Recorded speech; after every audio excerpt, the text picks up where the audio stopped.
नमस्कार वेलकम करुच्ची मो चैनल सान्विका वाल को आपण मैंने एटा देखुचंती मुठी साग बाछिबा को टिके कष्ट तथापि मो बाछि देइची बाछिके मो आई एठी ताको चुन चुन करके काटी देइची।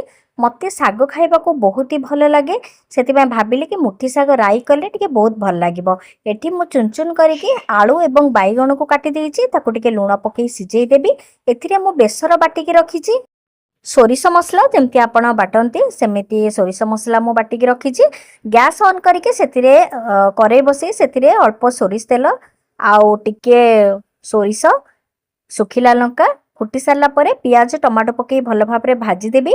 पियाज टमाटो भल भाबरे भाजी सारा परे मु एठी सोरिष छाणिकी रखी ताकू पकेबी कारण चोपा बाहरी जाए चोपाटा भितरे रहिले भल लागेनी।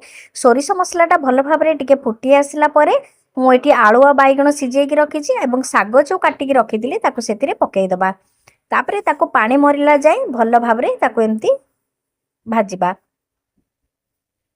से टमाटो निहाती मु पकई आप चाहिए खंडे आंबुल जदि पकई पारे तो टे खटा खटा भाया लगे बहुत ही भल लगे। एबे देखंतु मो सागटा पूरा पूरी रेडी हो गला तार कलर भी चेंज हो गला।